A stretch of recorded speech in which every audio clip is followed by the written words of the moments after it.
Good. Okay. Okay, our meeting's being recorded now. So, yeah, I really look up to the both of you. The future, the past, and the future. We all look up to you, Wahida. Yeah, I would say so too, Wahida. You're all looking up. That makes me feel good to hear that. Absolutely. Great. Okay, I'm glad that we have people here from New York are coming on, and that's great. So, I'm going to go ahead and get started with the bios. So I want to officially welcome everyone to our PWNVotes webinar series. This is the third in the series of 5. PWN has taken a new shift toward electoral organizing and civic engagement, and you are all a part of that and right there with us. So we want to continue to give you tools and continue to build your capacity to do this work, especially right now as we're about to approach a very important election. And so the last webinar was on building your universe, your voted universe. Today the webinar is going to be on candidate engagement, bird dogging, and that's candidate engagement at the federal and local levels. I'm sure you get a lot out of it. I'm going to begin by introducing our 2 presenters. Both of them are from Housing Works, and I'm just going to read short bios for both of them. So Jaron Benjamin is the Vice President for Community Mobilization for Housing Works Incorporated. He's involved in Bird Dog Nation. That's a nationwide effort that stopped the repeal of the Affordable Care Act in 2017. He also coordinates the Act Now in AIDS Coalition. That's a nationwide partnership that's dedicated to organizing and assisting states, cities, and counties in committing to end AIDS as an epidemic. Before joining Housing Works, Jaron did some other stuff. He was the executive director of the Met Council on Housing. That's the oldest tenant organization in the U.S. The organization's report, Tax Breaks for Billionaires, captured international headlines for more than a year and resulted in an investigation of the New York State elected officials. Before he came to Met Council, Jaron was the coordinator for Vocal New York.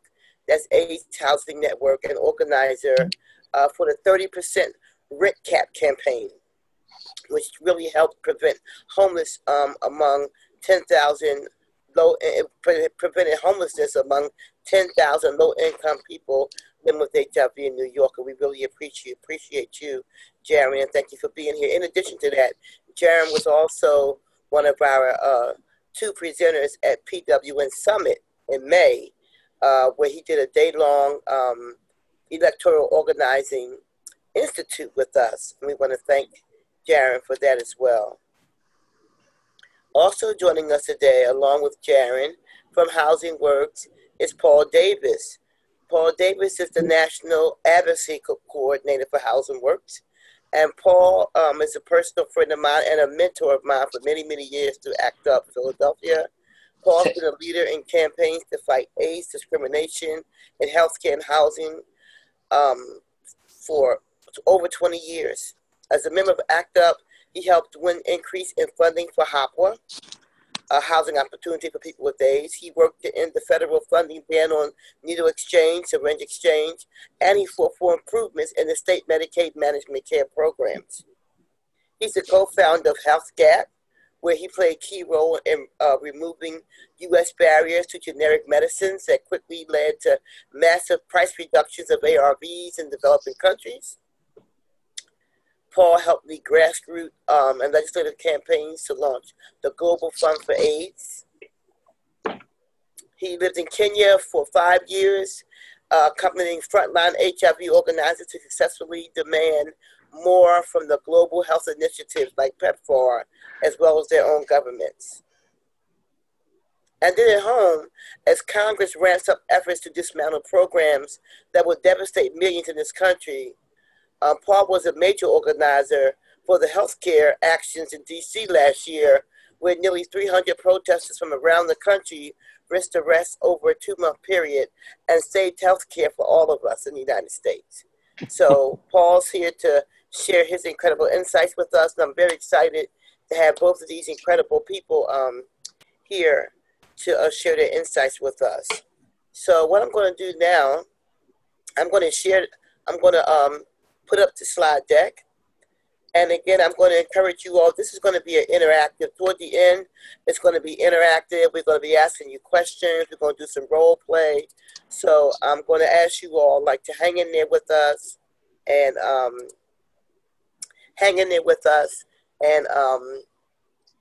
and stay to the end because it's going to get really interesting. So I feel this is going to be a real treat for you all. And so I'm going to turn things over to Jaron, who's going to start us off. And Jaron, can you move those slides, or do I need to move them for you? I think I can move them. Let's see. You may need to move them for me. But, wait, did you do that or did I do that? I'm going to take my hands off till you go. Okay. I didn't do it. I think you'll have to move those for me. Okay, so we'll start. All right. So thanks very much for that very warm welcome, Juanita. And I think everybody on the call looks up to you, period. I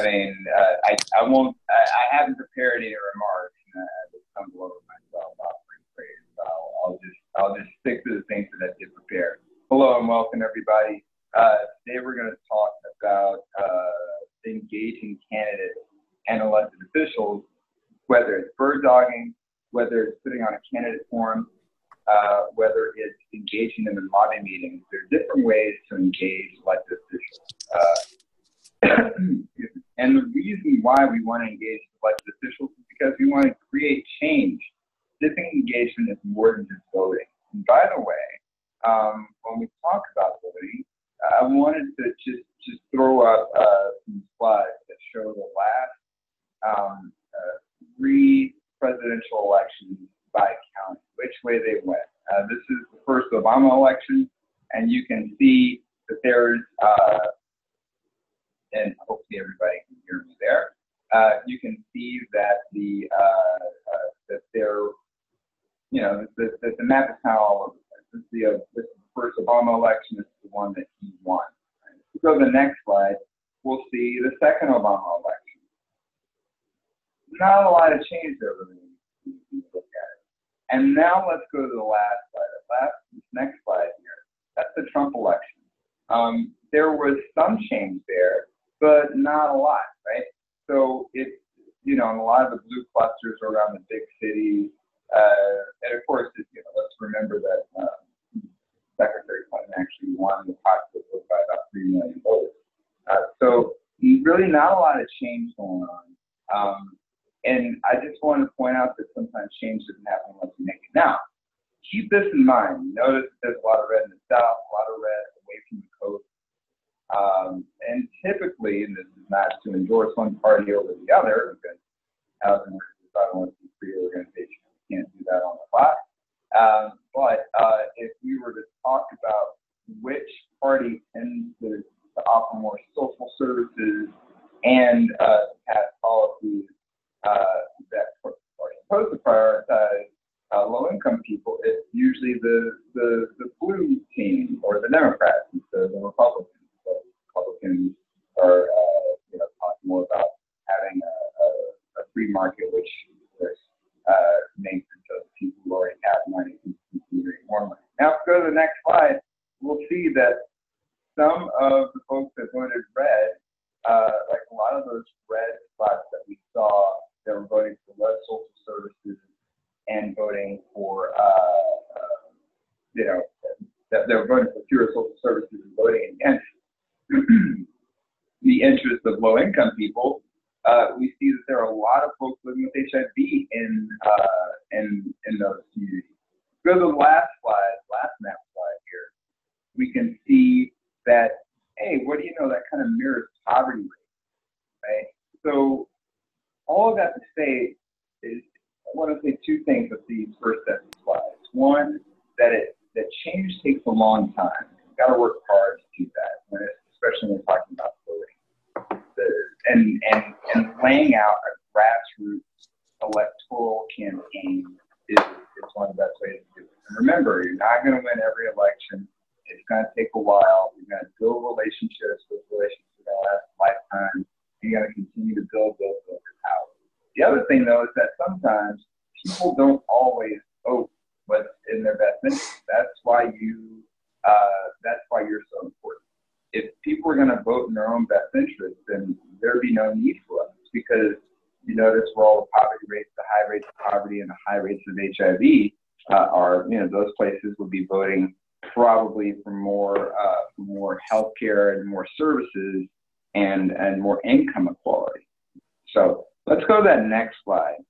And I want to talk a little bit about how you can find some unexpected victories.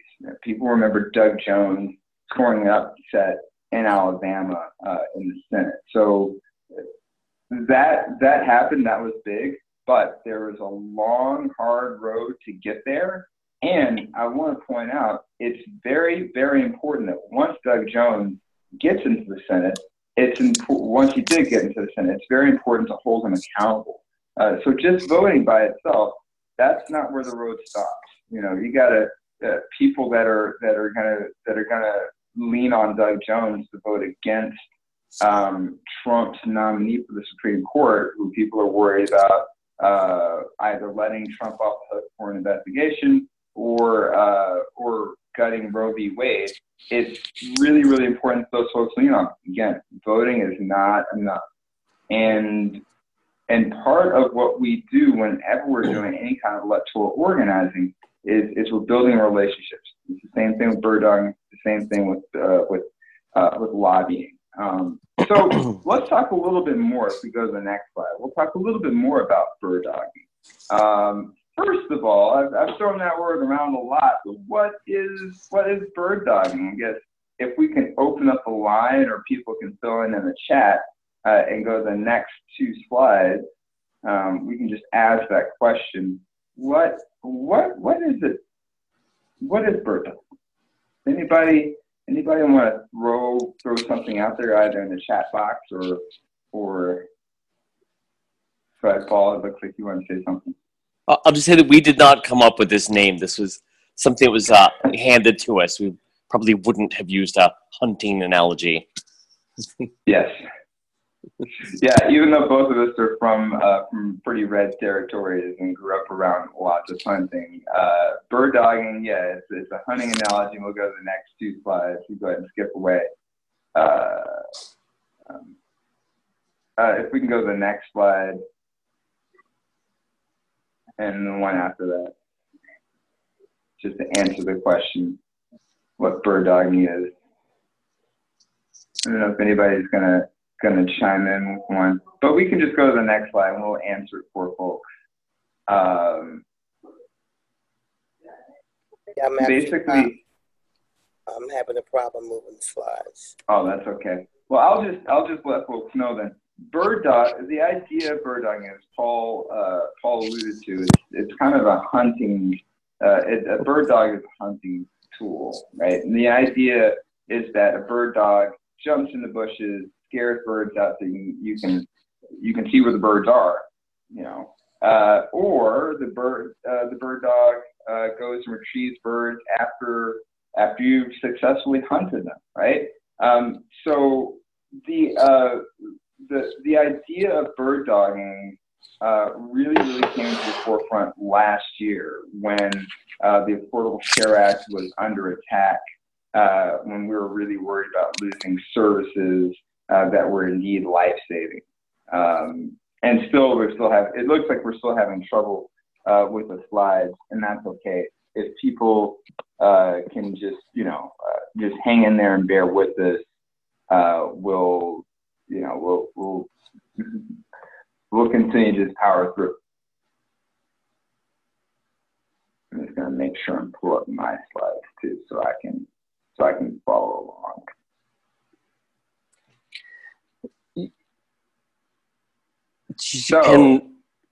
Wahida, is there a way to swap shared screens or something. Is that thing up in the top right window? I don't know how this works. Because I do have the PowerPoint up and I can share my screen. It might make sense for us to do that. Go ahead. Yeah. All right. So I'm going to open it up now and I'm going to share my screen. Great. Sorry about the technical difficulties, folks. We expect them. Yeah.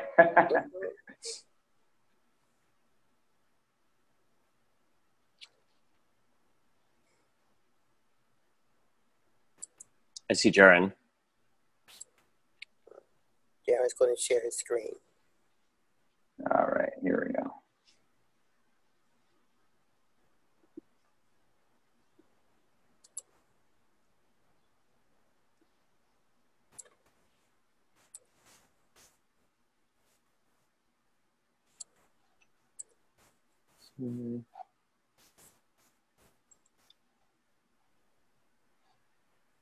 All right. Folks, see that?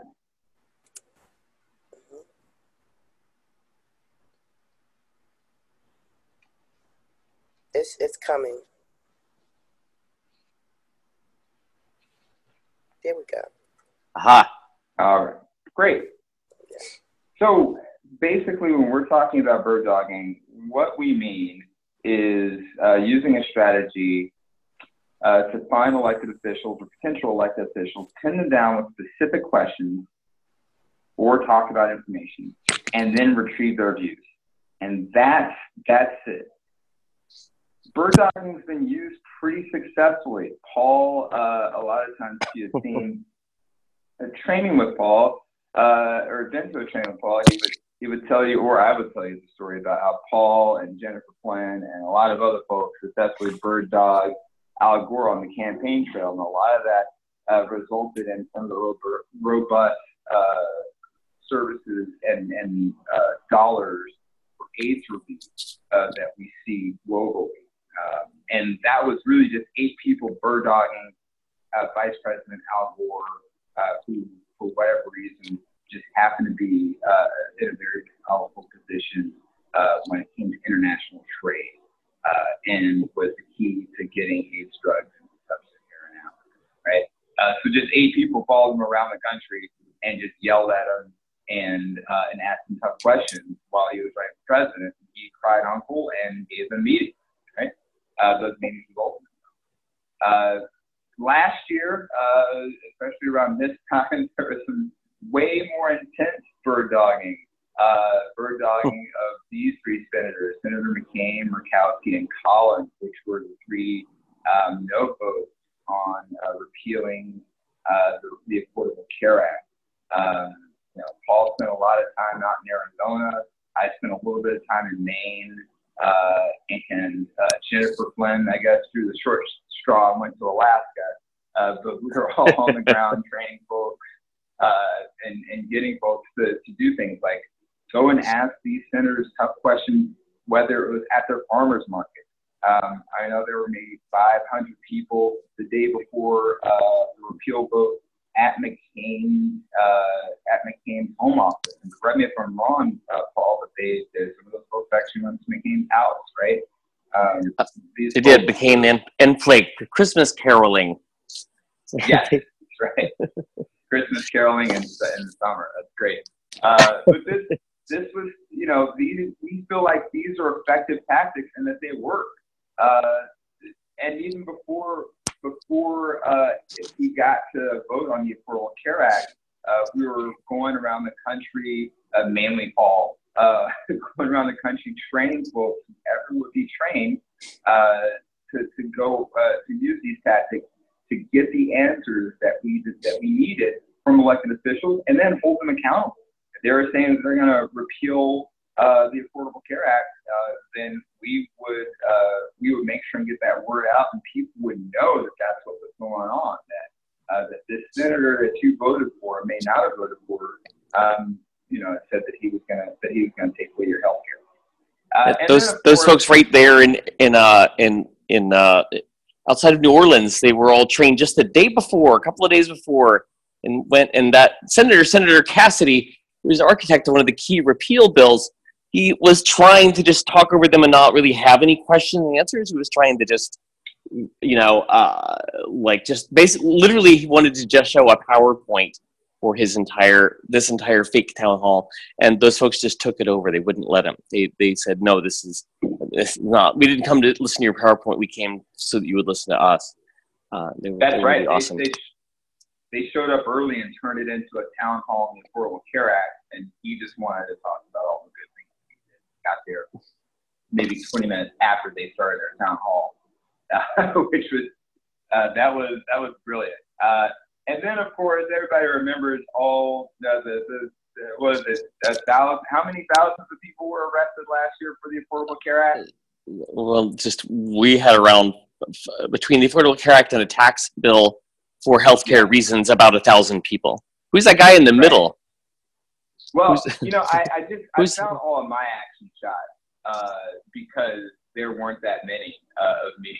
Paul, I will say, Paul worked his tail off, and it was just a wonderful thing to be around all this stuff. There's PWN's Barb Cardell and some of these too. Yeah, and then we've got Mary Jane.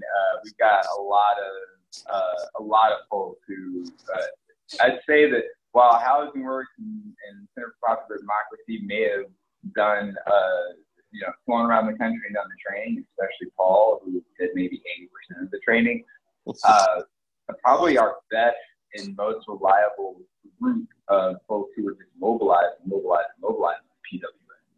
PWN really threw down. And I think, that's why I always love whenever PWN asks me to do something, I'll do it, because you all are probably one of the most important organizations in the United States. And you know it. Absolutely. So just to wrap up all this talk, the preamble about bird dogging, last year was tough because we had to convince people who were more concerned with lowering taxes that they needed to care about the health of non-rich folks, which was very tough. And furthermore, some people, possibly rightfully so, said that was very, very unlikely. It wasn't likely, but we still won. This year, we have to convince people who are thinking more about child security to do more than just say they care about the health of non-rich folks, which is a lot easier. And then in moving forward, it's going to be, I think that federally, we're going to have some really, really tough fights, but just remember that the goal always changes. I think Wahida wants to talk a little bit about how PWN has shifted their focus, because focus shifts. But before we do that, I wanted to talk about how this stuff, I just laid out how these tactics of just walking up to elected officials, telling them what you want, or asking a tough question, how effective it can be. And sometimes how 8 people can do something, can start the ball rolling on something really incredible. But it's so effective. There are a lot of things that stop us from doing this all the time. One, we have families and we have lives outside of this work. It's kind of hard to be on 24/7. The other thing is there's an enormous power differential. Now, a lot of these elected officials are white, straight, or at least they're passing, they appear to be straight men who were born into money and born into power, right? So there's that. There's also the fact that they're a U.S. senator or a congressperson or somebody who's been elected, and you're somebody who may not, I'm none of those things. I actually, and Paul will tell you this, if I have not written something out or prepared it, I will get tongue-tied. And I think Paul sometimes does the same thing, which is incredible. Paul has bird dogged more than anybody on planet Earth, but even Paul gets tongue-tied if he's not adequately prepared. This is hard work. This is not easy stuff. But we're committed to getting as many people trained up as possible, and to get you the tools to kind of fight through some of those some of the things that stop us. So I think Wahida wanted to talk a little bit about a recent shift that they've had. Go ahead, Wahida. Thanks so much. Excuse me. Yeah. So the reason why this is really important, and how bird dogging and candidate engagement ties in with PWN's new shift to a balance in power. Our new shift to a building power is really important. Recently, we did our strategic plan, and we made a shift from focusing on changing the balance of power to building power through base building. And many of our chapters are engaged in base building right now as we speak. So what we're doing, not just through, some of our chapters are doing get out the vote actions. Some of our chapters are canvassing, they're tabling, you're doing door knocking. And what you're doing while you're doing that is you're creating databases of folks. You're getting folks to pledge. Not only are you just getting folks registered to vote, but you're promoting them up the ladder of engagement so that with these people who pledge to vote, these people who vote, then we get them, once they register to vote, we get them to pledge to vote. Now we have a database because we can take those pledges and create a database from those pledges. Now we can move these group of people up our ladder of engagement and have them become more active in the political arena. So we create a database. We get people to register to vote. We ask them, can you pledge to actually come out on that day to vote? They sign the pledge. We put it in the database. Then we promise to assist them by reminding them through email or through a phone call to come out and vote. And then we continue to move them up the ladder because we also going to send them information that's relevant about the election, about the political issues, right? Then we continue to move them up the ladder because we're going to send them sample ballots. We're going to send them voting locations. We're going to send them information about if you need a ride to get to your voting place, how do you get that ride? We're going to continue to move them up the ladder because we're going to invite them to candidate platforms. We're going to invite them to other PWN-sponsored events, right? We're going to include them when we have our calls to action, where we're calling Congress. We're going to include those folks in that database. We're going to include them in that. And then we're going to have them call Congress, attend rallies, sign on to letters. They're going to be supporting our vision and our strategies. So we see an opportunity, even in going to getting out the vote, to canvassing, to door knocking, we see an opportunity to gain power and to be able to kind of lead that power toward our own vision. Last year, when Housing Works and some of the other groups of the Democracy, I forget the name of Jen's group, I'm sorry. When they did all the organizing to bring people from around the country, thousands of people, for the healthcare bill, for the tax bill to bring them around the country, we saw that people were gathering around issues that meant something to everybody. People weren't just organizing around HIV, they were organizing beyond HIV. So PWN sees an opportunity to build power on that. So that's why we're encouraging you all to build databases, not just databases of people living with HIV, but databases of community members who we go back to and promote them up a ladder of engagement of their own. So what happens when we take this shift is that we are able to create a shared analysis of power, what power looks like, who holds the power. We're able to dismantle systems that don't work for us and replace those with systems that do. We're able to advance intersectional solutions, right? We're able, like our proposals, consider how communities are differently impacted by the issues. And so our priority is to increase long-term sustainable power for those communities of color, low-income people, women, including women of trans experience. We get a chance to create equity. We get a chance to move forward meaningful involvement. So even though we moved even though we shifted from changing the balance of power, which is still meaningful involvement. Building power also includes meaningful involvement of those people that are most impacted. So by shifting to power building, we also get a chance to allocate resources where the impact is, where there's a greater impact. We also get an opportunity to allyship and get accomplices. So we've been used to getting allies, and now we're getting accomplices, right? These people that are going to ride or die with you, and we invite our allies and our accomplices to support our visions and our strategies.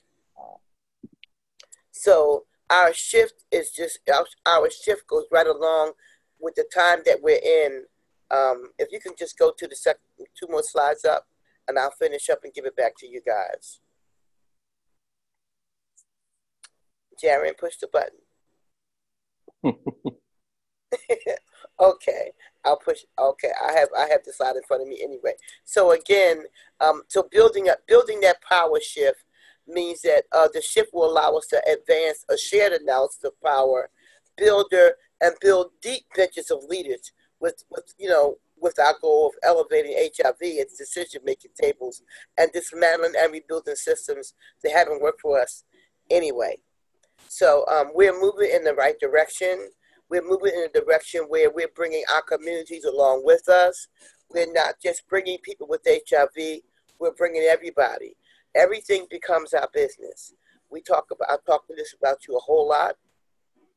We don't just want to, when we clean the environment, when we have safe environments, we're just not talking about clean water and clean air. We're talking about safe streets and drug-free neighborhoods. So everything becomes our business. And we found a way of power building as a way of moving our community along in the direction of our vision and according to our strategies. And so as we do candidate engagement, we have a way of, once we have these databases, we can bring people out along with us as we do candidate engagement, right? We can show up in masses. We can show up in different places at the same time. Sometimes we'll do like a bird dogging, and we'll be bird dogging like in 3 or 4 different locations, around the country. So this is going to be a really powerful tool and a very powerful shift for us to pay attention to over our strategic plan for the next couple of years. Good stuff. Thank you. Sorry, I had some technical difficulties, but I called in from from my landline. So we're gonna get through this. We're gonna. Hey, can't nobody stop us. So now that we talked about the shift, we talked about the preamble for bird dogging. I think Paul is going to go through the steps. We talked about the things that stop us from doing this all the time. So Paul is going to go through briefly the steps on how to challenge elected officials in public forums. Take it away, Paul, and I will reveal the steps as you go. Yes, what you've actually been waiting for is how to do it. So it's pretty easy, and there's a lot of help. But the first thing you do is you find an event.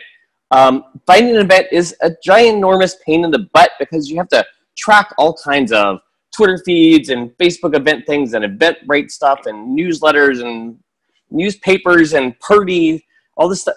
But look at here, we have about 65 people in the Bird Dog Nation who have volunteered to help and are digging up events for people almost every day of the week during this very, very active election season. So if you sign up, if you send, if the PWN sends us your email, your zip code, and your cell phone, we will push notify you. You'll get a text message about events in your area.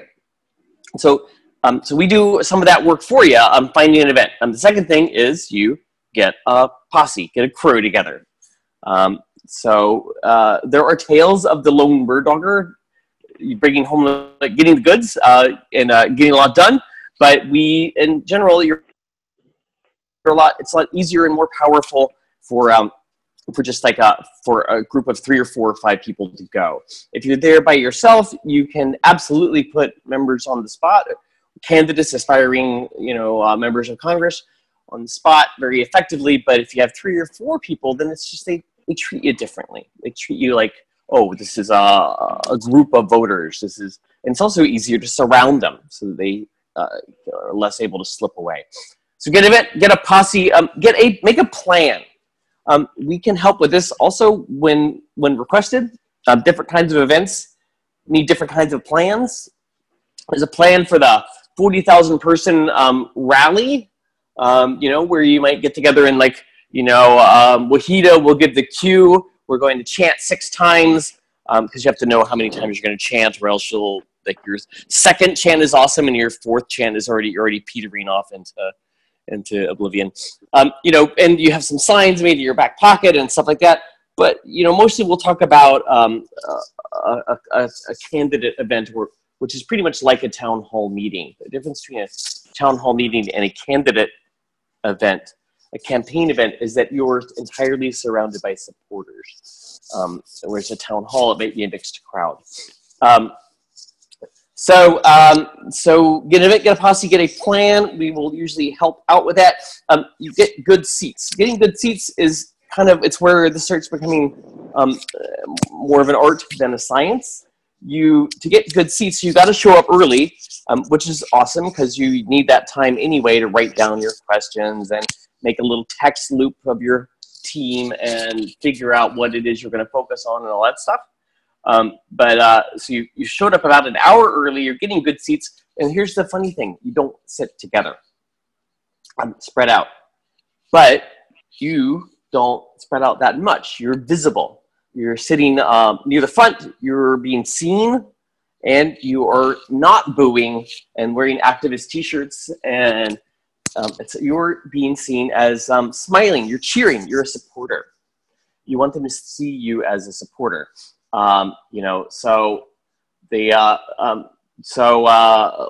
like to I like to do something where when nobody else is applauding, it's not an applause line. You go like, yeah!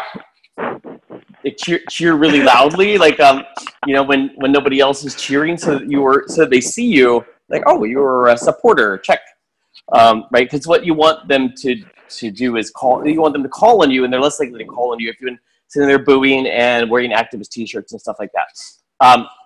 Also, you should sit in, another reason to sit in front is, in particular, if it's like a hostile policymaker, they might not want to call on low-income people of color. Or they might not want to call on people who they're not certain are supporters. But if you sat in the front, it's a lot harder for them to not call on you when everyone has been watching you with your hands up for a while. If you're in the back, they'll feel more free to ignore you.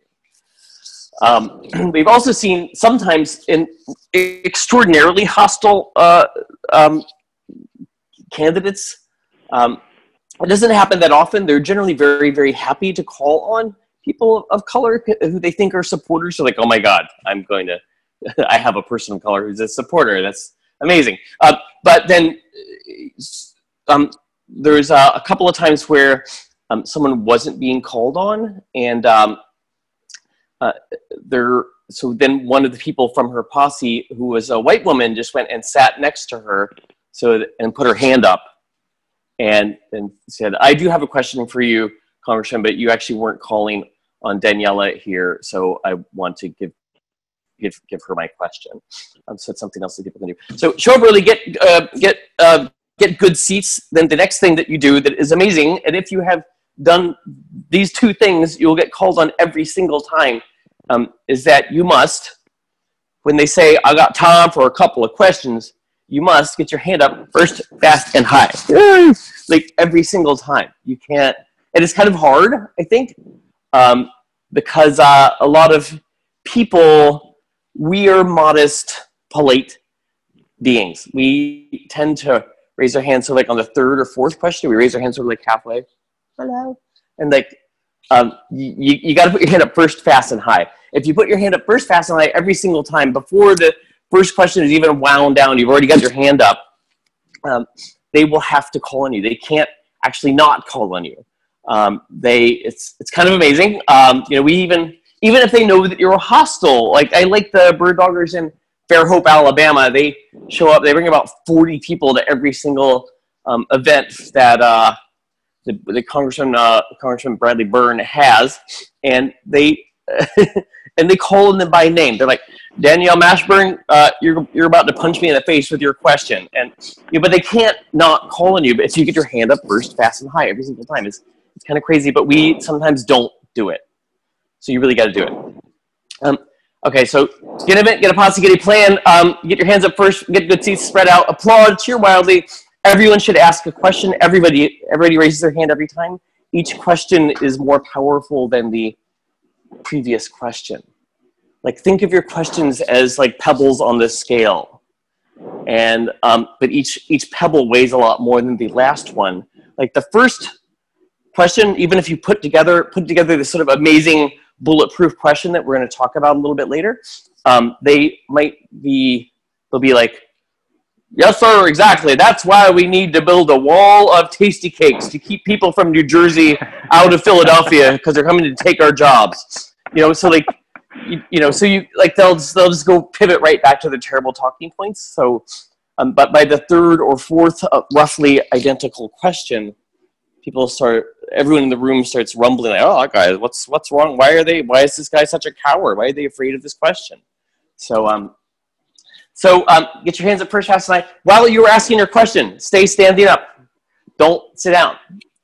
So that when they try to pivot away to talk about building a wall out of tasty cakes, you can say, like, that's awesome about your support for local healthy food products, Congressman. But really, I was actually asking about pre-existing conditions. Right? So you stay with them, and you stay standing up and try not to give up the microphone, and stay with them. While you were doing that, everybody else is recording. You are not, because you're busy, right? And if you were recording, you'd probably be like filming your palm, and it wouldn't, so it's just like you're busy. So other folks are recording. At least one person is trying to write down verbatim what they said. That's really super duper important.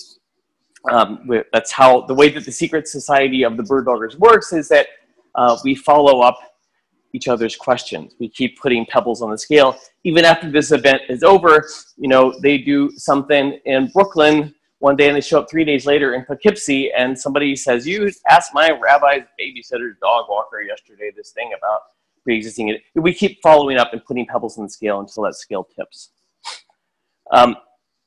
There's one other thing that's kind of hard about questions in a bird dogging event, and it's part of why you got to get your posse together in advance, is that you can't actually ask all the things that you want to. If every question is like a pebble on the scale, but you ask questions about supervised injection sites and Medicaid expansion and healthcare for all and tax cuts for millionaires and Scott Pruitt and what about Russia and the Supreme Court, and then you unfortunately have scattered your pebbles across too many scales and they never tip, if you follow. It's pretty difficult, but your posse needs to get together and come up and figure out which scale are we going to tip today. You have to decide one thing, and then you come up with basically 3 or 4 or 5 questions based on that one thing. And we'll talk more about the ingredients of a good question later. But you come up with the scale you want to tip, and you come up with 3 or 4 questions that are that same question, and then by the time you've gotten your 5th and 6th and 7th question in, you're just following up on what did the candidate say, right? So so you don't actually need very many questions, but you need to keep them limited to one topic. It's a little bit hard. Okay, so get an event, get a posse, get a plan, including which scale you are trying to tip. Get good seats, be seen as a supporter. Get your hands up first, fast and high every single time. Your rotator cuff needs to hurt by the 3rd question, or you're not doing it right. So everyone has asked a question. You have recorded the answers. Someone is writing it down verbatim, and then everyone has asked a question, and you think that you're done, but you're not, because then you must get a handshake. They're not left. They're not gone yet. So go get them. I like what the Kansans and the Virginians have started doing. They follow their Congress critter out to the they follow them out to their car. In Charlottesville, Virginia, they started surrounding his car. They wouldn't let him go. I like that the kids in Kansas. They're a bunch of students, and they started surrounding their senator and Senator Moran, and they wouldn't let him go. And there's all these pictures of, looks like a bunch of, like happy, smiling students surrounding him, but like everywhere there's always like 3 or 4 people going like, are you gonna? Right, so like they're still asking him questions. So bum rush, the handshake line. Before they leave, they have a handshake line, and you want to be the first line of bodies in front of that handshake line. You can't be like 3 layers of bodies back. Even though you spread out for the question and answers, like sort of rush to get to the front of the handshake line. And then people, you still try to record your questions and answers. Like people in the front of your line in the handshake line record the people in the back, and people in the back record people in front, and so forth. But so that's that. That's kind of all you got to do, except then once your candidate is actually gone, and not before, because that's the one who has the power to give you what you want, then go get quoted. If you've gotten the handshake, go get a quote. Go find a journalist and tell them about that exchange that you had, and how you are, what you think about what you got the candidate to say, and stuff like that. Then the last thing that is helpful is if you can get a report out to your team and to our team, the Bird Dog Nation, which exists in 106 cities right now. If you can get a report out, then other people are able to follow up on your work and keep it going. So that's it. That's all you got to do. Pretty awesome. Get an event, get a posse, get a plan, get good seats, get your hands up first, fast and high every single time. Everyone asks a question. Your question is all on one thing. You get a handshake, you get quoted, you get a report out, and then repeat until November. And if people want an in-depth, much more in-depth training on all of that and some hand-holding through that, there's going to be an email address that's going to pop up on the screen later at the end of this presentation, so that you can reach out to Paul and have him come to a town near you. Now, I will disclose that the 30% rent cap campaign that I ran here in New York State, that a lot of the tactics that we used outside of lobbying were straight up ripped off from Paul Davis. That my boss at the time was Sean Berry, and Sean Berry was recruited by Paul Davis and was trained by Paul Davis, was on the board of HealthCap, and he was like, this is all the stuff. And I thought, well, look, we do have to do lobby meetings. I really like what we're doing here. I come from, kind of a traditional, I worked for Acorn. I'd worked for a lot of other, sometimes more boring and more reserved community organizing outfits. But I saw the need for doing some of the boring stuff, but I really liked a lot of the exciting stuff. So what I had decided to do on that campaign and all my subsequent campaigns was to somehow fuse the energy of the bird dogging and some of those same philosophies with doing everything else when it came to engaging an elected official, because it was so effective. So these are just some of the best practices that I've come up with over the years, and it still allows you to do a lot of the same things you do bird dogging wise. So same deal with bird dogging. You want to get a group. The first thing that you want to do when you're lobbying, you want to figure out who your target is. Sometimes just your local elected official or your senator is not the right person to meet with. You got to figure out who is the person that can get you what you want. And if that's not a person you can get a meeting with, you might need to find somebody who you need to meet with first in order to get what you want. So you got to pick a target and agree on a target. Of course, you've also got to get a group the same way that you do when you're bird dogging. Here, because things are a little bit more set, you're going to need to assign roles. And these are the 3 roles that I think you can't do without. Just like when you're bird dogging, you can't really go in there and do it all with one person. I think you need a group of at least 3 or 4. You need one person who's the facilitator, whose job it is to run the meeting. Don't let the elected official run the meeting. You run the meeting. You're the person that does the introductions. You ask people to go around the room. And then the facilitator doesn't really do much else other than make sure that the experts get to testify. You need experts, whether they're people who are talking from personal experience or people who are going to give numbers. You need those folks to be able to testify. And then you need an historian, and that's somebody who just sits there and takes notes. Before you start your meeting, you need to have your own agenda written out. You also need to have your takeaway question, which is similar to almost exactly the same kind of question that you would ask an elected official in a public space where there are cameras. You need to have all that stuff written out, and you need to decide who is going to ask that question before the meeting starts. You also don't share that agenda with the elected official or their staff. In the same way that you want to get good seats at a rally or at a town hall, you need to arrive before your lobby meeting starts and sit strategically. During one campaign, we would always make it a point to sit strategically, and we would focus on that because that would send subtle cues. For example, if everybody sits on one side of the table, you're setting up sort of an adversarial meeting. If you spread out throughout the lobby table, and that means that the elected official staff is going to have to sit next to people, then you're trying to develop more of a friendly relationship. There was one meeting that we had during the 30% rent cap campaign that we didn't even sit down. The meeting before, we sat at the head of the table, so when they sat, they had to sit all the way across. We were sitting at the head of the table, and we were making our demands. There was one meeting that we had where we didn't even sit down.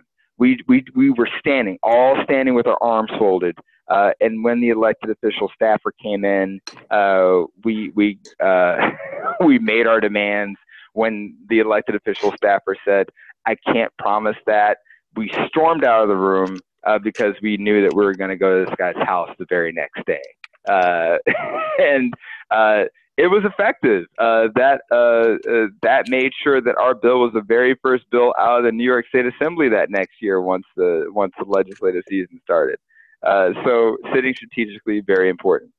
Use your body language. I just mentioned that we all had our arms folded during one meeting and standing up. You've also got to pay attention. During lobby meetings, if you're facing away from somebody, you want to have your shoulders and face pointed towards the person who's speaking, unless you want to show them that you're not listening to them. And who knows, maybe there's a time for that. But usually you want to face them. You got to pay attention to the body language that you're using. You need to control the meeting. The people that are coming in there, you got to control the meeting. You got to make sure the meeting goes according to your agenda. Elected officials sometimes love to waste time. Why they like to waste time? So that you can't ask them your tough question, and they don't have to go on the record either opposing or backing you, because that means more work for them. They try to filibuster your own meeting. That's right. They will filibuster your own meeting. I've seen that where like somebody who's super popular will come in and just like talk about their trip to France in 1976, and they'll just like charm the socks off of everybody who was supposed to be there to get a tough question answered. Just like when you're bird dogging, you need to record the elected official's response verbatim. You also need to ask follow-up questions, just like when you're bird dogging. Jared, do you think that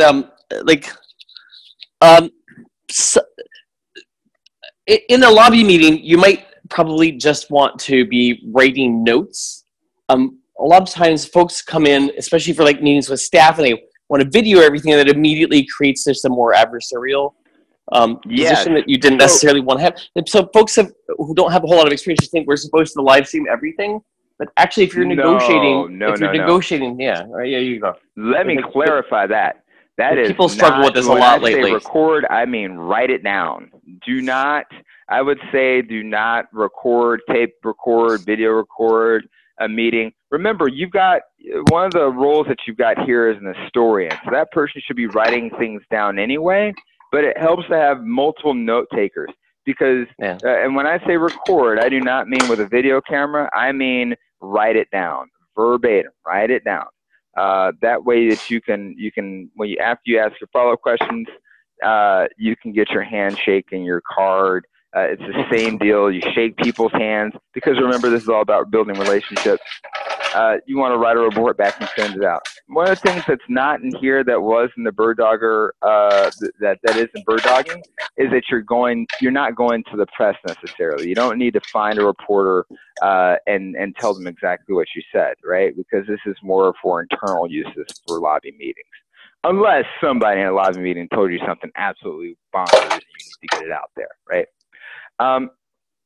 Now, when you're running, we showed a lot of video, a lot of pictures of people getting arrested during last summer. I think I had like 3 or 4 pictures of me getting arrested, even though I only got arrested once last summer. It's funny. You only got busted once? Yeah, somehow. Isn't that funny?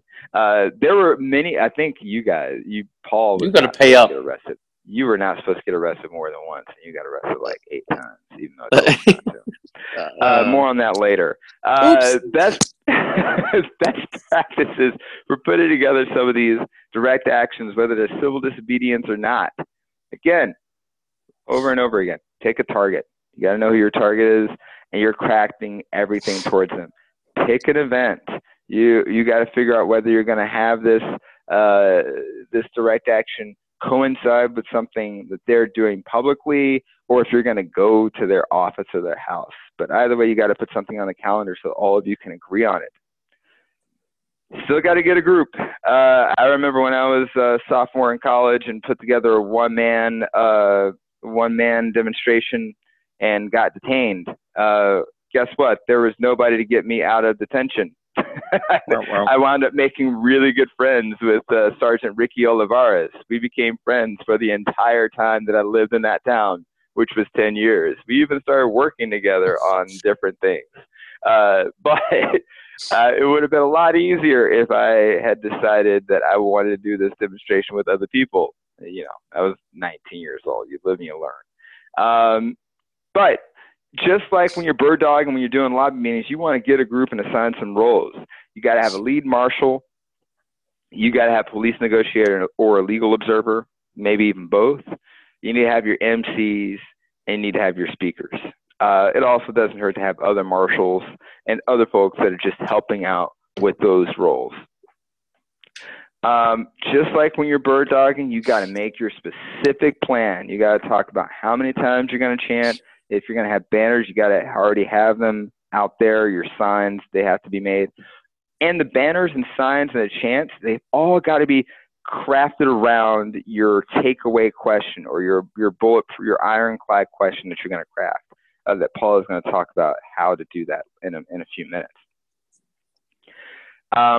If you're going to do something if you're going to do something that's going to definitely draw police attention, like block the hallway in one of the Senate office buildings, then you need to have consulted with a lawyer. You don't necessarily have to have a lawyer on site. A lot of times we do, even if those lawyers are getting arrested.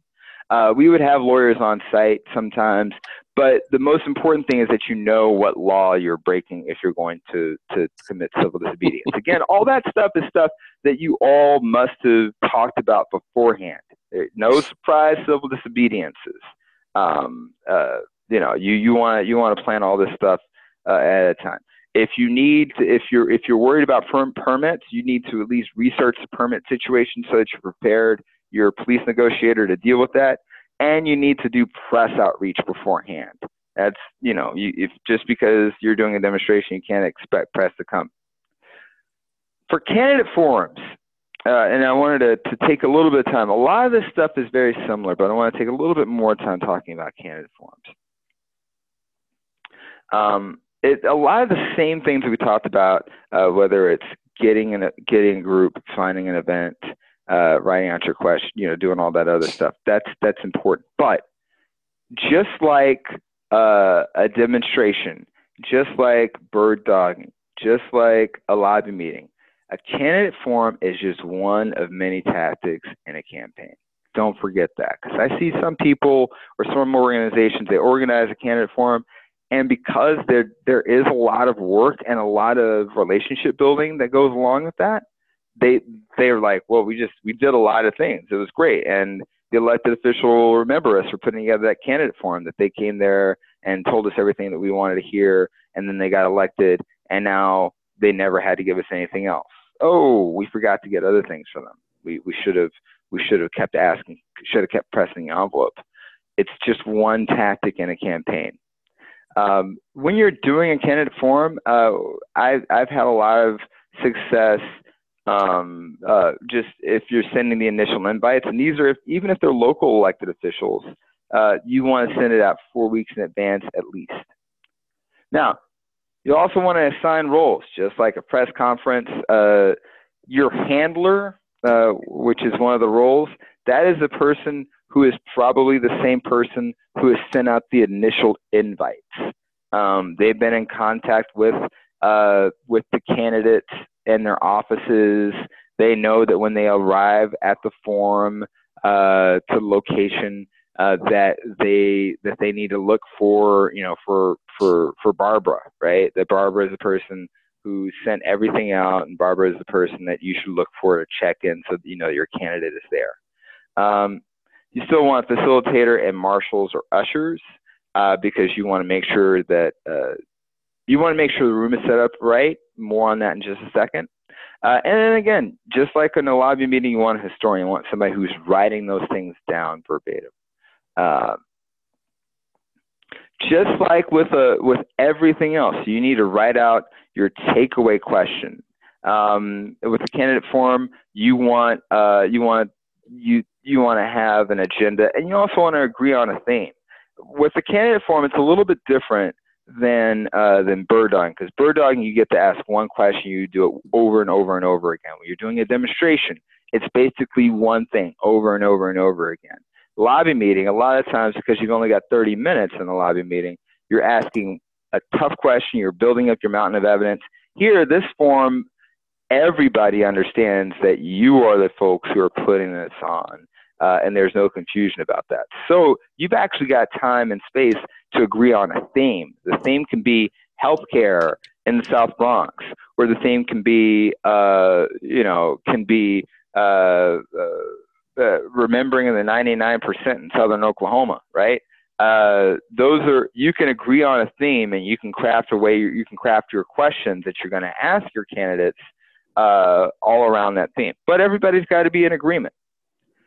Now, this is where the marshals and the ushers come in. You don't want to set up an empty room. If you're doing a candidates forum, I remember we did a candidates forum for public advocate. Bill de Blasio, who's now mayor of New York City, came to the forum, and we were nervous. We had a good idea of how many people were going to show up.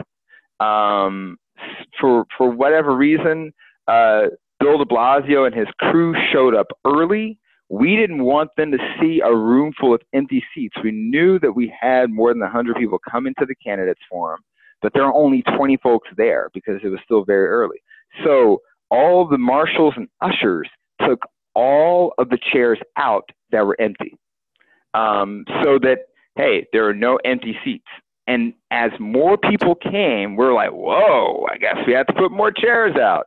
And so it just seemed like we had lots of spillover and overflow. So don't set up an empty room. You want to make the candidates think that wow, these folks, there are a lot more folks that are interested in this issue than I or even the folks that put on the candidates forum were anticipating. just like in a lobby meeting, just like anything else, you want to try to control the forum. You should know if, for example, if somebody who's kind of a lone wolf is going to show up at your forum and ask questions that are not on topic, that have nothing to do with your theme. If your theme is about healthcare and this person wants to talk about the Thai soccer players, you just need to know that. So the facilitator needs to know that so they can call on the person. If the person is making it very uncomfortable for folks, you call on that person, they ask the question, and then you just move on. You don't let it linger. But you want to make sure that you're running the forum and that it doesn't get out of control. Again, recording the candidate's responses verbatim. If I would say this, don't spring any surprises on a candidate when you've invited them into something. So in a lobby meeting, you don't Facebook Live a lobby meeting. Don't tape record things, even if it's legal. Don't do it, because that might violate the trust that you're trying to build with a candidate or with whoever, right? But if in a candidate's forum, it is not uncommon to videotape those. You should tell the people who are coming to your candidate's forum, hey, look, we wanted to videotape this because it's public. Are you okay with it? I would just make sure of that ahead of time. But whether you're recording it or not, you need to write down the candidate's responses verbatim. Ask for follow-up meetings. After you've had this person come to your candidate forum and tell you and your constituency everything they wanted to hear, that was great. Now we want to schedule a follow-up meeting. So whether you get elected or not, we want to tell you about the things that we're interested in. And we're interested in working in a partnership towards achieving our goal. Remember, candidate forum is just one step. Just like everything else you're doing, write a report back and send it out to all your crew. And now, just to kind of close out the instructional portion of this webinar, Paul Davis is going to talk about the 4 ingredients of crafting an ironclad question. Go ahead, Paul. Here's one of the things that people really struggle with. It's kind of like getting your hands up first, fast, and high. It just doesn't come naturally. But the ingredients of the killer question, like it's intimidating enough to ask them a question. Like they seem really smart, they have a lot of power, they have a lot of privilege. But the ingredients of a good question is it's helpful to think about. Clever bird doggers are trying to win the room. We would like to have the person who has the power to give you what you want be nervous about losing their job, and they get nervous about losing the job if they're nervous about losing the room. So a lot of times in our heart, we want to ask questions like, why are you such a bad person? Why did you do this bad thing? Here's a whole bunch of facts and figures and and jargon and partisan sort of things that just are like, why did you do all this bad thing? Like, here's a bunch of stuff. So you've kind of already lost the room. But about Senator Amlo, about lifetime per capita caps, though, like the room has no idea what the hell you're talking about.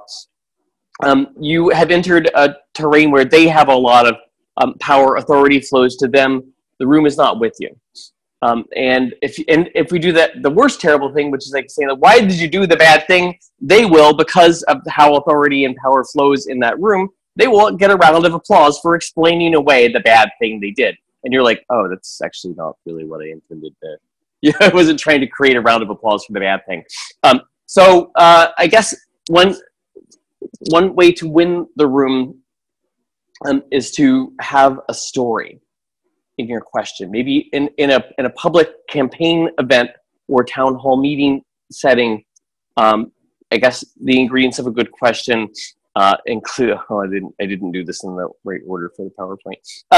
The ingredients of a good question, like you're trying to win people over with your story, and that's why healthcare is so powerful. Why, in a terrible, perverse way, we owe Donald Trump almost a debt of gratitude for having attacked everyone on healthcare in order to pay for tax cuts for billionaires, right? Like, nobody likes that. Like, it turns out there are consequences for trying to take away healthcare for, to pay for tax cuts for billionaires. So maybe you try to win the room over with your story. We talk regularly. We don't include a lot of jargon. We don't include too many facts and figures. You just tell a powerful story about how I am living with HIV, or my mother is in a nursing home, or I have been touched by breast cancer in my family, and this drug costs $300,000 per year, even though taxpayers paid to invent it. And then here's the other key thing. So the first super duper important ingredient of a good question is that you have kind of won the room over with a powerful emotional story. That you should get emotional if you can. It's not that hard, really, on issues about healthcare. The second thing, and this is super duper important, is that the question contains the answer. And the answer is an instruction. We are never, ever, ever saying, like, what is your position on, or what will you do about, or why did you do this thing? We try only to say, will you take this action? Right? So, like, we might not say, like, why did you vote to repeal the Affordable Care Act last year to pay for tax cuts for billionaires? That's sort of an invitation for them to explain away their bad thing. But instead say, will you commit to fighting for a healthcare system that covers every single person in this country, regardless of age, income, pre-existing condition, or immigration status? You might say, will you commit to fighting for healthcare that covers every single person and costs us no more than 8.5% of our income out of pocket, like a high quality, low cost healthcare system? What you're describing is single payer, but you actually probably didn't say that until at least the third or fourth question, because one of the other things that you try to avoid is like tribal signifiers. Most people don't know what single payer is or isn't, or that Germany and Switzerland and Sweden don't actually have single payer. They have something a heck of a lot like the Affordable Care Act. All people really know that they want, and everybody wants this, is to be able to get the health care they need when they need it. Go home and pay $5. So we can talk about that. Yeah, we can describe the world that you want to live in, that everybody wants to live in, rather than saying, well, we want single payer, and then you have immediately the room. They don't know what it is. They just know that they're either for it or against it, right? They know that they're in the single payer tribe or they're not in the single payer tribe, and the conversation is over. So I guess those are kind of the two major ingredients of the killer question, is that you won the room over with a powerful emotional story, and then the question contains the answer. You've told a powerful emotional story about gun violence in your community, and your question is, will you vote in 2019 to keep assault weapons out of the hands of people who shoot children? Right. You asked a killer question. It does, when you break it down to just a couple or a handful of ingredients, it's a lot easier. It's still like you said, Paul, it's still an incredibly difficult thing to do. But again, ask closed-ended question. Don't ask the answer question. Yes or no. How much money you're going to give us, or when are you going to do it? Those are the closed-ended questions that you want to ask. You want to, again, the question's got to contain the answer or instructions. Very, very important, even though it's third on this list. Maybe I should redo this, and it should be first. You've got to humanize the issue. You got to tell your story. And definitely the least important thing, or this is something you should keep in mind, the question contains a fact. Like, don't spend your one question citing statistics from the Encyclopedia Britannica. Just talk about the thing that you want and the thing that your community needs, and that's it. Win the room by humanizing the issue. You don't win people's hearts with numbers. You win people's hearts by connecting with them on a human level. And then Right. remember, these elected officials work for us. Ask them a closed-ended question that tells them exactly what they need to do. Awesome. All right. Now, I don't know, we got maybe 15 minutes left because of our technical difficulties and getting started a little late. I think that maybe, even if we don't have time to role play, I don't know, Paul, do you still want to do the thing where people take maybe 5 minutes to write their questions out and then submit them? What do we think about that? I mean, I would ask Wahida if you Yeah. think that if folks would want to, if y'all want to try to role play a tele-town hall right now. Sometimes sometimes you get a tele-town hall where they, they hand select your questions and things. So imagine, in fact, if you want to do it, imagine that we would submit written questions, then you'll get called on to ask them. Can people put the questions into the chat box? Then they should get called on to ask. If you want to do it, I would suggest the following thing, because here's one tactic you use for a tele-town hall: is you submit softball questions, then you ask the killer lethal questions. So you upgrade your questions. I think that's 2 steps. If we want, I think that model it. Can you guys model it? One of you guys be a senator? Yeah, I think we could do that. One of us can be the senator, aim low, and can answer questions. I think it's okay. It is important to know during a teletown hall, they're not going to ask questions. They're not going to call on people during a teletown hall. They're asking tough questions. But just for the purposes of just the exercise of writing out a question, because a good question is very hard to write. Let's just stick with writing out that good question that does all 4 of these things here on the screen. And you can submit it in the chat box. And we can kind of go over them. Let's do 5 minutes. So we'll come back in 5 minutes. Sounds good. So should we just open the microphones and people can also share their ideas about questions? Anita, are you able to open the lines? Or Anita's helping us with technology. Are you able to unmute folks so folks can? She said, "Sure, thank you." Good. That's great. If we can, we could do both. People can submit their questions in the chat box. They can ask them out loud. They can even ask us questions during this 5 minutes. Oh, we have okay. Looks like Barb is going. Barb, Barb, you can talk. And Barb's also got a ton of experience doing this. Barb, I've had you in a training before. It's almost not fair because you can ask Barb will make this look easy when it's really not that easy. But go ahead, Barb. Barb's doing the thing where you ask a really nice question. Yeah, that's a really nice question. Oh my! We have a question from Barbara Cardell. Barbara, please go ahead with your question. Barb should be unmuted. Unmute yourself, Barb. Arnita, unmute everybody, please. Hi, Barb. Hello, to answer your question, Barb, we are enjoying our summer so far. We're enjoying being home for summer break. It's been a little warm, but it was excellent to march in the parades on July 4th, and there were a number of people practicing the right to free speech, and God bless America. But that's why we need to have a new Supreme Court justice that will protect our abilities to peaceably assemble without being harassed over our indefinite internment camps on the border.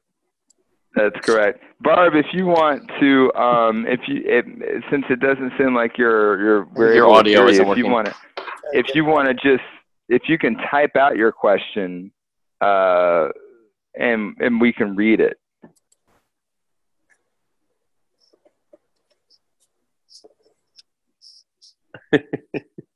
Yeah. Here she comes. Here it is. All right. So Barb asked me if I was enjoying my time home, and Senator Amlo, she was asking Paul. Paul is going to be Senator Amlo today. She asked Senator Amlo if he was enjoying his time home for the summer. He did talk about all the things that he wanted to get accomplished and why he loved that. And then Barb went on to say, "Glad to have you home for the summer. As a woman living with HIV, we were worried about accessing health care here in Colorado." It's already off to a good start. Right. When you go back to D.C., will you draft a bill supporting health care for all? Awesome. Senator Amlo. Oh, yeah. Wait, there's more.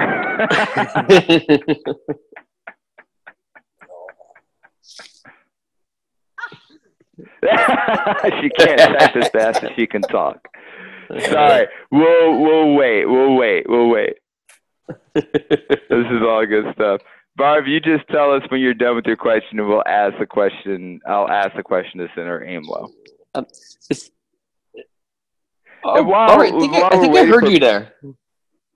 Is that hello? That's as good as you have access to. Oh goodness! No, I don't think so. I don't think that was Barb.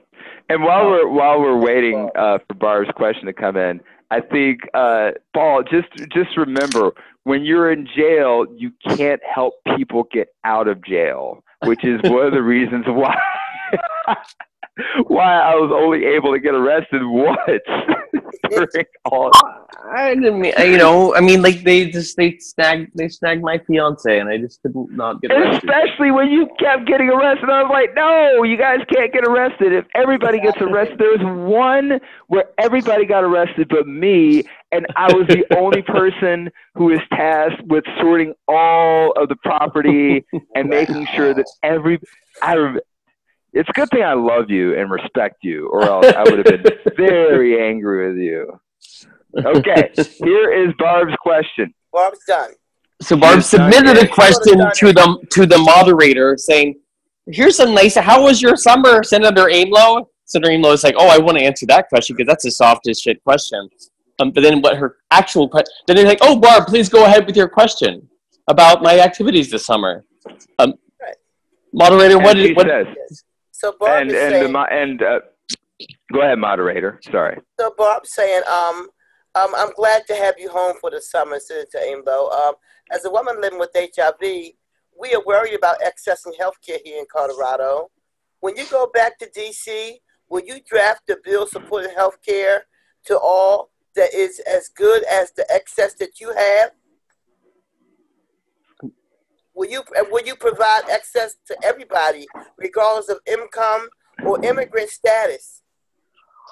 It's a very good summer for healthcare is a very important issue, and by golly, we're going to. I wasn't really expecting this much of a question, but when we go back, that's why you need to support me against my opponents, so that we can definitely. Our opponents have tried to take healthcare away from people and to pay for tax cuts for millionaires, and that's outrageous. So that's why you should support me and people in my party, because we are not them, and those are the ones who wanted to take away your health care. So thank you very much for your question, and with you all the way. Oh, there's a senator. I don't know if you can do this in a teletown hall, but you can do this on this forum. She says, "Senator, you aren't answering the question."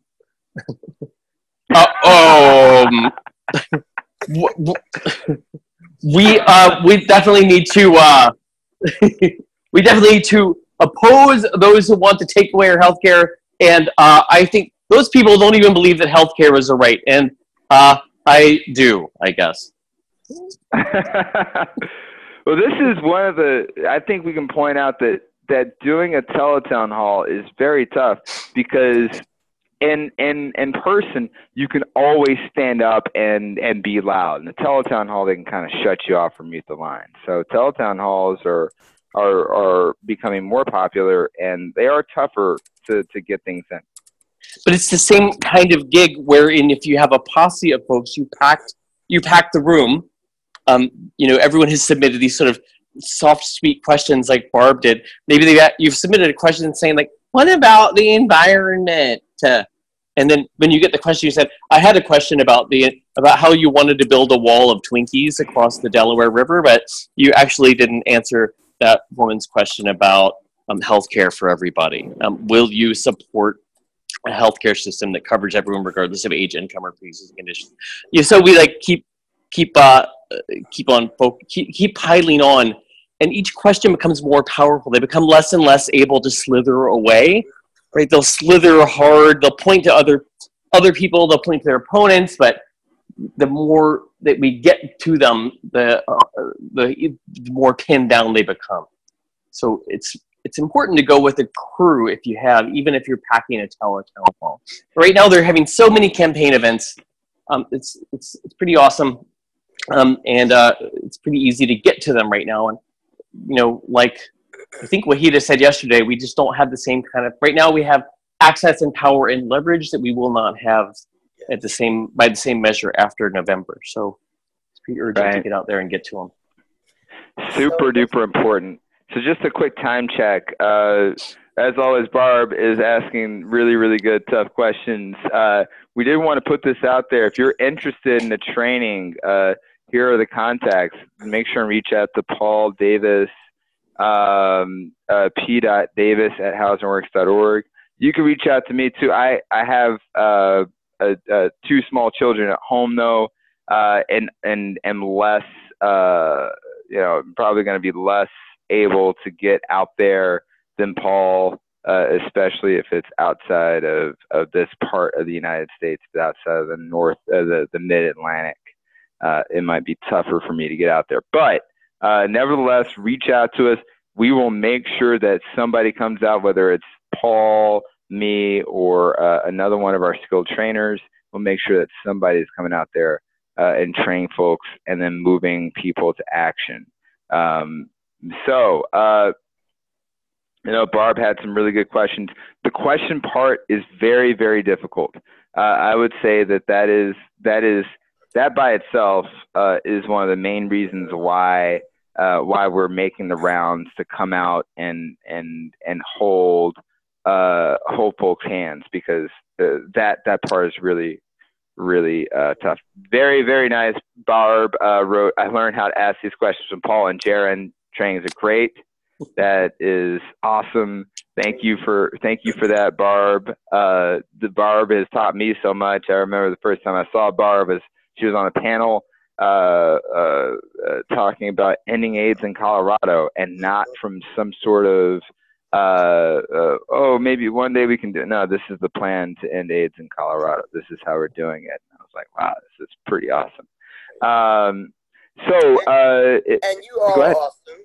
You all are awesome. And I think that we're at time.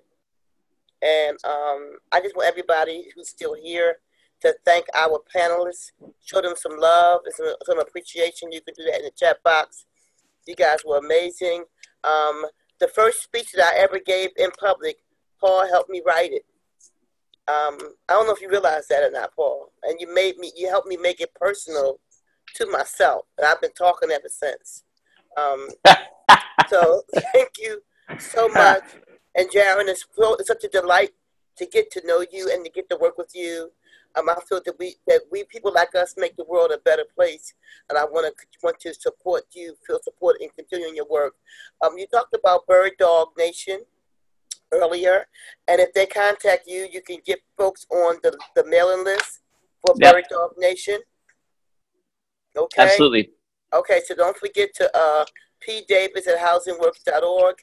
Jay Benjamin, it's Jay Benjamin at housingworks.org, and ask about getting on the Bird Dog list so we can know what's going on. We are definitely at time. I want to thank you all for your time. Anita, thank you for supporting me in the back office. Thank you guys. You guys are great. I owe you. Hey, anytime. Thank you so much. Everybody enjoy. Thanks so much. Thanks, all. Take care. Have a great Tuesday. Great. Thank you. Y'all made my day. Take care. Alrighty.